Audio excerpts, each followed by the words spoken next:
Dear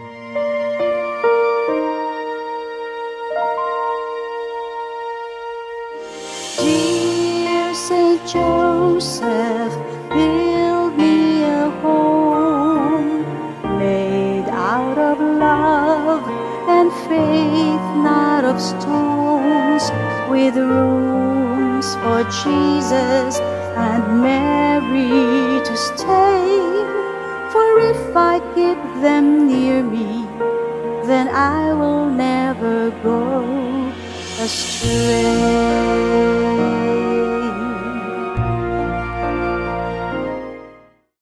Ang ikakatloan nga adlaw, San Jose, patron sa mga Himalatyon. Now, sa unsa mang paagi namatay si San Jose, kadaghanan sa mga santos o sa mga gitawag katong mga gitugahan o mga pananawon, aduna kini kailambigitan sa iyang pagkatigulang, no? Nga maikaingon kita nga natuman gayud ang iyang sangon, natuman gayud ang iyang katuigan diha sa pagpagama sa anak sa Dios o diha sa pagka-esposo o pagkabana sa mahal nga Birhen Maria. Og nindot kayo kini nga larawan nga atong makita. Sa pagkatinuod, buhi kayo kini nga larawan alang kanako. Kay human ko na stroke, mga pipila na katuig ang milabay, nagpuyo ko sa John Paul II Home for Priests. Unya ang saluyo sa altar, ang backdrop diha mao ang nindot kayo nga painting, no? The Dying Saint Joseph. Kay siya man lagi ang patron sa mga Himalatyon. Nya didto makita nato sumala usab sa paglarawan sa mga santos nga diha ang mahal nga Birhen Maria sa pagatinuod namatay siya diha sa mga bukton sa mahal nga Birhen Maria samtang nagsudong siya sa mga mata ni Jesus. Ug usa kini ka pribilehiyo, no? Sa iyang kamatayon, sa takna sa iyang pagtinga ug sa pagginhawa sa iyang katapusan nga ginhawa, anaa uban kaniya sa iyang kiliran ang mahal nga Birhen Maria ug ang atong Ginoong Hesus mismo.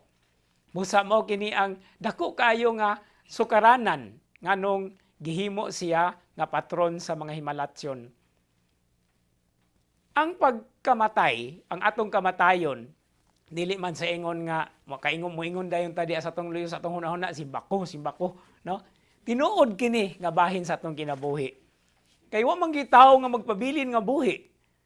Mao na nga si San Jose, patron natong tanan nga buhi. Kay padulong man ta ni anang maong yugto sa atong kinabuhi.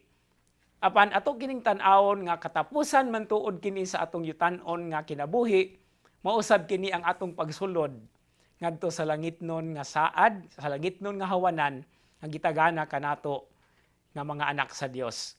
Og si San Jose anaa gayud mismo sa maong tugkaran. Siya ang magdawat, siya ang mga timan, siya ang mag-amuma, siya ang mangama sama sa iyahang papel nga iyahang giluwatan ngadto sa anak sa Dios o sa inahan sa anak sa Dios. Muka na nga dako kayo kini og kalambigitan sa atong Kristohanon nga pagtuo. Kay ang atong Kristohanong kinabuhi naglangkob man usab sa panahon o sa takna sa atong kamatayon.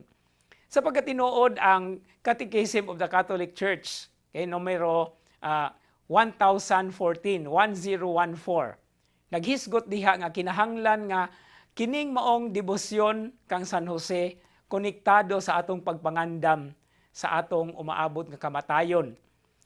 Kay bisan pa man kung mangandam kita sa umaabot nga kamatayon, di nato mapugngan nga aduna usay mga hinanali nga kamatayon. Ug lisod baya ang mamatay, dili sayon ang pagdawat niini. Muna nga naay mga giingon nga you have to befriend, no, inyong higalaon ang maong kamatayon. Apan unsaon man nato paghimo sa ingon nga sakit man gyud kaayo kini, no? Dili lamang sa hingtungdan kundi usab sa mga kaigsuonan o sa imong mga kaubanan sa ato ang pamilya sa atong kinabuhi. Muna nga ang nag-ingon ang Catechism of the Catholic Church nga kinahanglan nga mangandam kitang daan tungod kay moabot man gyud kini sa gusto nato og sa dili. Apan diha sa atong pagpangandam atong abibahon, ato ang dawaton, no, ato ang embrace, ato ang gakson ang mga pagpangandam pinaagi sa pagpuyo sa maayong kinabuhi, sa pag-ugmad sa mga gitawag natong hiyas nga Kristohanon, ilabi na diha sa atong kanunay nga pagtawag og panabang kay sumala pa sa atong mga pag-ampo, ilabi na sa pag-ampo nga ato ang isulti o ipangaliya nga ato sa mahal nga Birhen Maria karon og sa takna sa among kamatayon. Ug mausab ka na ang ato ang naanaa sa kasing-kasing sa atong pagpangandam isip Kristohanon. Anaa sa kanunay ang mahal nga Birhen Maria ug labaw sa tanan gisabot usab nga ang iyang esposo si Señor San Jose anaa kanunay sa iyang giliran usab nga nagdawat kanato. Apan ang labing minungdanon mao ang pag-andam sa atong kinabuhi, andam pagpuyo og kinabuhi nga matarong kay kini maoy magdala kanato ngadto sa maong saad o ganti. Sa katapusan, mahinungdanon usab kaayo ang pagpangama ni San Jose tungod kay sumala sa Biblia sa sulat ni Judas, no, bersikulo 9, nga bisan gani pagkamatay ni Moises, naglantugi pa man gani si San Miguel og ang yawa kung kinsay manag-iya niini. Iyon ana usab ang panlantaw nga gihatag sa mga mystics kanato nga sa panahon sa kamatayon ang yawa anaa nagpaabot og buot paghihapon nga moguroy kanato ngadto sa iyang kiliran. Ug mao kana ang rason nga nung ang pagpangama ni San Jose mahinungdanon kaayo kay siya mismo mao'y atong manlalaban usab.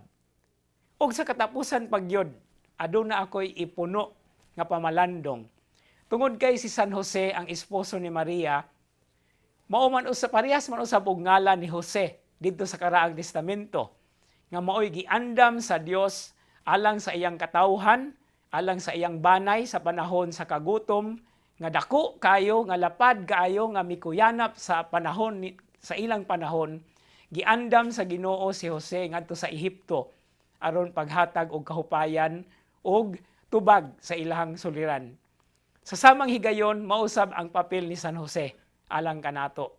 Isip patron sa mga Himalatsyon, siya usab nag-andam na kanato diha sa ganghaan sa langit sa pagdawat sa mga maayong butang og sa ganti sa kinabuhing walay katapusan.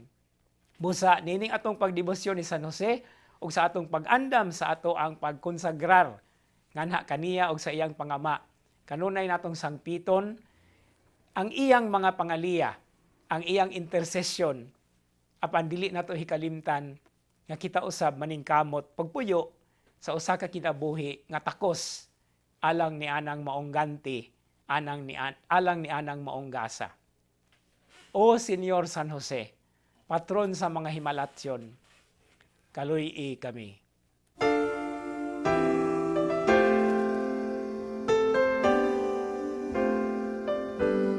Litany of Saint Joseph.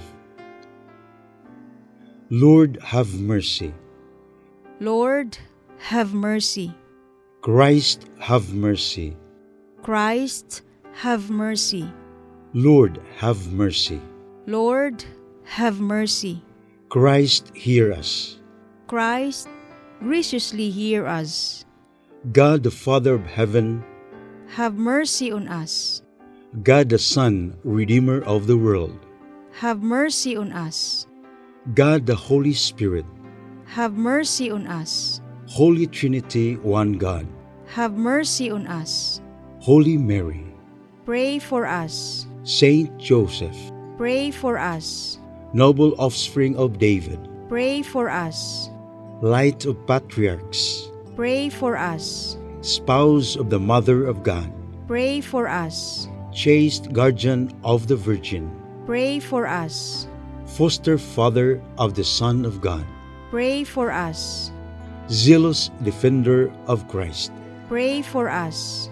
head of the Holy Family, Pray for us. Joseph most just, Pray for us. Joseph most chaste, Pray for us. Joseph most prudent, Pray for us. Joseph most courageous, Pray for us.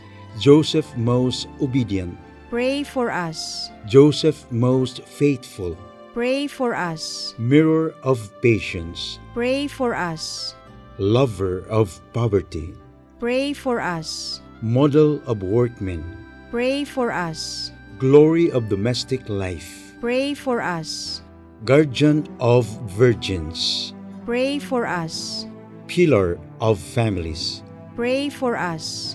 comfort of the afflicted, Pray for us. hope of the sick, Pray for us. patron of the dying, Pray for us. terror of demons, Pray for us. protector of the Holy Church, Pray for us.